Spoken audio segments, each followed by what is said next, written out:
Russia's not going to use a nuclear weapon. For them, all the benefit comes from the threat that they might. The sooner we can get Ukraine in NATO, the better, because Ukraine is the best army in Europe right now. Then we have North Koreans. What can be a real game changer? Our inaction only leads to more Russian aggression. Hi everyone, my name is Zhenya Melnik and this is United 24 Media. Join us for a Zoom interview with Ben Hodges. Ben is a retired US Army Lieutenant General who served in the High Command of the US Army Europe. He will provide us with some valuable insights of the Ukrainian modern warfare. So, hello Ben, and very nice to see you here. So back in August, Ukrainian forces moved onto Russian territory, which never happened since the World War II. 3 months has passed. How do you evaluate the operation in general? Was it important? Was it successful? What's going to happen next? And what are the lessons to be learned? So I was impressed with the Ukrainian Armed Forces operation to conduct this Kursk counteroffensive. We don't know yet how it will ultimately turn out, nor do we know exactly what the specific objective was. I mean, we're not in the government, so we're not entitled to know. So I can only speculate, but I would say three things have been achieved. Number one, it created a real dilemma for the Kremlin. They've had to figure out, do they deal with it or do they find forces to use against it? They can't just leave it there. Obviously, that creates domestic problems for them. It's very difficult for Putin to explain that to his inner circle, that Ukraine has occupied a large piece of Russian territory and held it for over 3 months. That's the first thing. The second thing is that it changed the narrative a little bit. Until that had happened, all we heard about was this constant bombing and killing out in the eastern part in Donbass, around Avdiivka and Pokrovsk and Vuhledar. So this changed the narrative a little bit. And it also, I think, challenged the narrative that somehow Russia just could not be defeated. Obviously, they are very vulnerable. And then the third thing is the introduction of North Korean forces. It looks like some of these North Korean troops are going to be employed there to reduce the bridgehead that Ukraine has established. We don't know that. This is only what we see in open source. But that indicates once again the challenge that Russia has, that they're having to bring in brand new, fresh troops from North Korea to deal with this, because the Kremlin clearly does not have any desire to mobilize men from Moscow and St. Petersburg. And so they'll do everything they can to avoid having to get more manpower out of those two large cities, because they don't want to have funerals going through the streets of those two cities. So I think overall, the Kursk counteroffensive, very effective.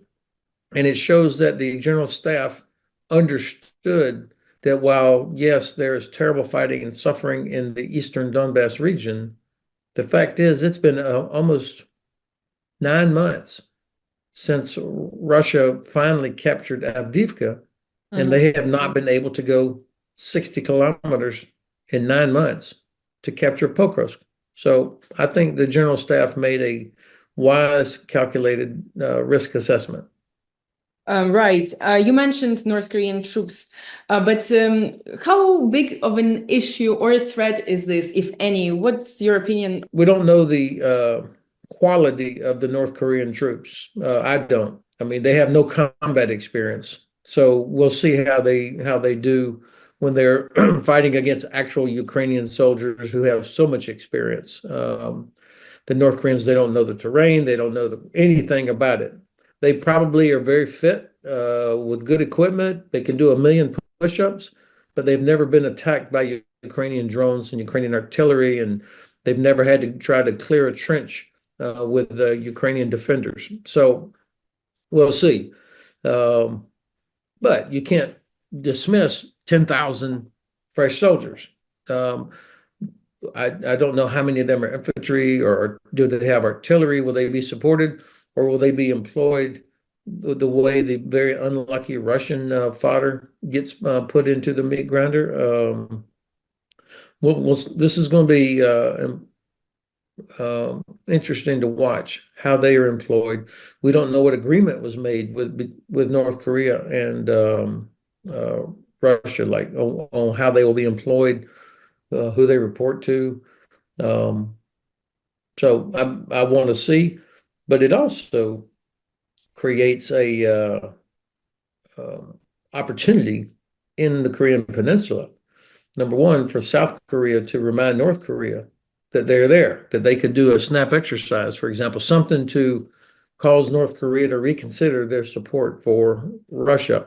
It also should be a signal to us that, Ukraine obviously is fighting not just Russia, but as we know, they're getting aid and support from China and Iran.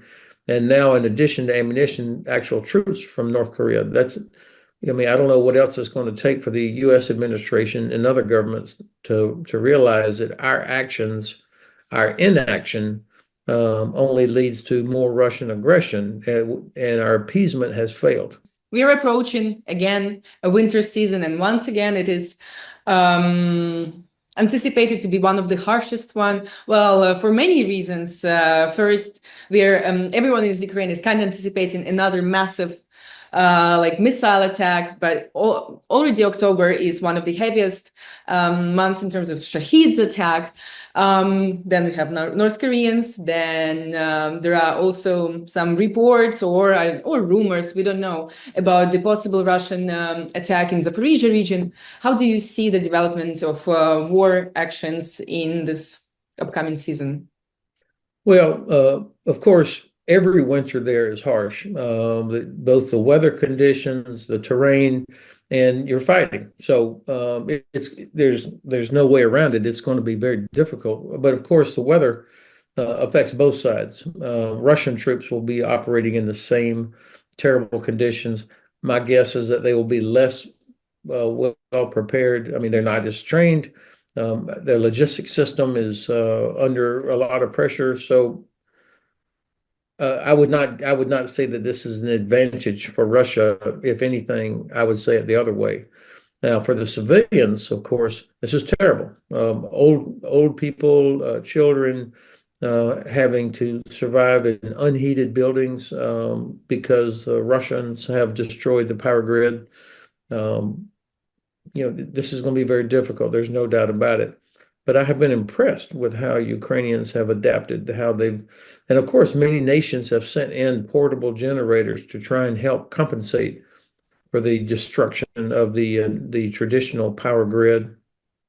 Um, I'm also seeing reports, though, that Russians are complaining about not having any heat. So I think I hope that Ukraine will continue to attack Russian oil and gas infrastructure, power generation, so that they experience what it is they are doing to Ukrainians.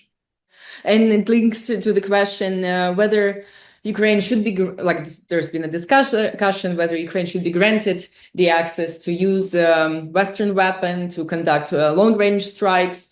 So what's your opinion on that? I mean, is it important at all for Ukraine to have this capability? And should Ukraine be granted more wiggle room in the use of NATO like supplied weaponry? Yeah, I'm extremely unhappy that our government and other governments have not given Ukraine the freedom to do whatever they want with whatever has been provided. This is a terrible policy. There's no legal, moral, or operational reason for it. It's a reflection of the failure of our administration to commit to helping Ukraine actually win this war. And it also reflects, I think, excessive fear that Russia might use a nuclear weapon. Russia's not going to use a nuclear weapon. There's no benefit for Russia to use a nuclear weapon. For them, all the benefit comes from the threat that they might, because they see how it causes us to hesitate. So I would say that the administration, despite all the good things they have done to support Ukraine and keep 50 nations moving forward, the fact that they have not enabled Ukraine to actually win, to defend itself. is to me a terrible mistake that we're going to be regretting for many years. I'm a big believer in the concept of killing the archer rather than trying to intercept all the arrows. We should be allowing Ukraine to hammer every airfield, every place from which Russian attacks originate. And there's no excuse for it and no legitimate reason for it, in my view. Mm. Thank you. After experiencing the theater of war here in Ukraine, do you think what kind of lessons did or will NATO learn or imply later after having observed what is happening here? Well, I think three or four things. Number one, that the sooner we can get Ukraine in NATO, the better, because Ukraine is the best army in Europe right now and the most well trained. And they have stopped Russia after 10 and a half years. Russia still only controls about 20% of Ukraine. So, with all the advantages. So I think the first thing we've learned, should have learned, is that we want Ukraine in NATO with us, and that will take a huge burden of security for Europe, as well as making Ukraine safer from an attack from Russia. Number two, we've been reminded of the absolute ruthlessness of Russia, that we should not be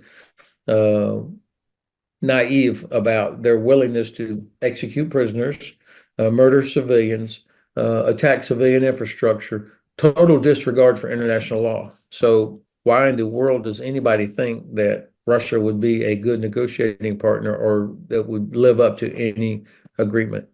The third thing we should have learned from this is the scope and scale of what's required for modern combat. I mean, the ammunition consumption, the fuel consumption, the damage that gets done, the numbers of people and pieces of equipment that are required.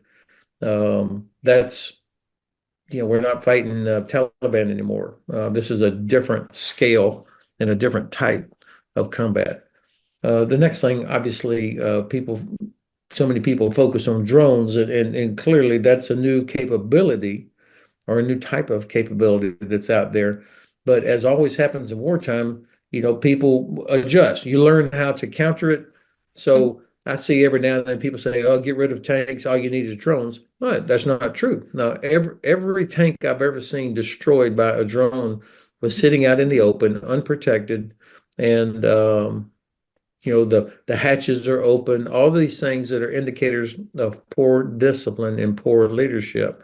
Um, I would always want to have a lot of protected firepower and the ability to counter the enemy. So we got to make sure we learn the right lesson, not the wrong lesson about how drones are employed.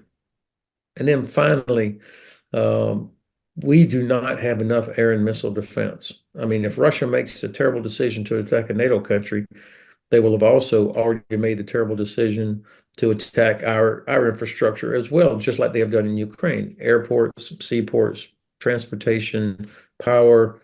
And I don't think we have enough air and missile defense to defend all those things. So that's something we have got to address.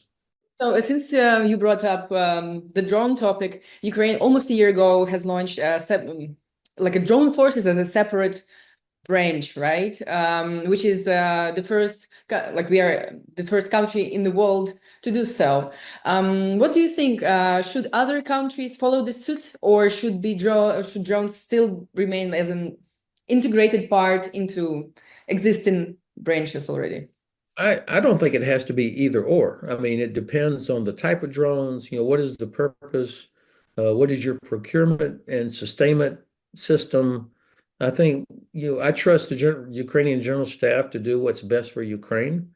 That may or may not work ideally for a US or German or Polish military. There's a lot of factors that would go into this because all drones are not the same.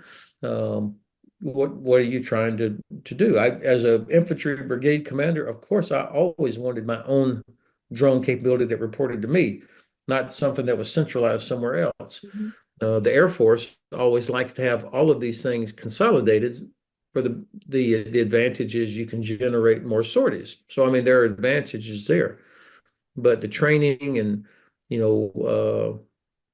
maintenance of these things, I think each nation has to figure out what's best for its own sustainment, procurement, training requirements, as well as how they expect to employ them. Of course, every country is watching Ukraine right now. Okay, thanks. And the last, I think the last, the last question I'm gonna address. So the word game changer has been used a lot in Ukraine. First, it was, I guess, if I remember correctly, Bayraktars, then it was HIMARS, Western IFVs, now one of the most recent ones is F-16s. In your opinion, for you personally, what can be a real game changer? Is this concept is actually valid? What can really change the situation in the battlefield right now? I Or any? think that you're right that this term game changer is so overused because it implies like not only does it change the game, but it means if you just get this one thing, then we're going to win. Well, of course, that's never been true. Any one thing, and it's more about platforms. How are they employed? What are you trying to accomplish? Um, F-16 by itself, not a game changer. But if you have enough of them and they're properly employed, they can be used to help create effects that could support a campaign or an operation. For me, the only real game changer that matters is when the United States and Germany and UK and France agree and our leaders say it's in our strategic interest that Ukraine wins this war, that Ukraine defeats Russia, knocks them back to the 1991 border. When the United States says that and the other countries I just named say that, then all these stupid policies will be gone. We will start pushing everything that's needed because we've made it clear it's in our advantage that Ukraine wins. That will be the game changer that matters. And sorry, and I just come up with another question. In your opinion, how the victory of Ukraine will look like? What's the victory of Ukraine is in your understanding? So, well, first, there's two or three different levels here. Of course, Ukraine is a sovereign nation. The United States can't make Ukraine stop or continue fighting if it doesn't want to. I mean, this is a decision for Ukraine. Um, I believe what President Zelensky has said, restoration of full sovereignty, 1991 borders, is what the aim should be. That's what victory would be. But there should also be, you know, accountability for Russian war crimes, bring home the thousands of Ukrainian children that have been kidnapped and sent into Russia, um, a use of Russian money to pay for reconstruction of Ukraine, and then Ukraine becoming a part of NATO. That would be total victory, in my view. From the United States perspective, for the West, of course, all of those things would be part of it. But one of the other outcomes would be isolation of Iran, because then Iran their only friend is Moscow. This would help isolate Iran from any support. It would isolate North Korea, who also has no other friends other than Moscow. And it would send a message to China that the West really does have the will as well as the industrial capacity to defeat Russia, isolate Iran, isolate North Korea, and we're prepared to fight China if necessary. That's what organizing for victory looks like. Right. On this hopeful and positive note, I would like to thank you so much, and I wish you the biggest of luck and great day. And thanks so much again. And I would like to thank you, our viewers, for watching this and supporting us. If you have any questions or comments, please leave them in the comment section. Please make sure you didn't forget to click the subscribe button. It will definitely help us grow our channel. Thanks a lot and see you next time.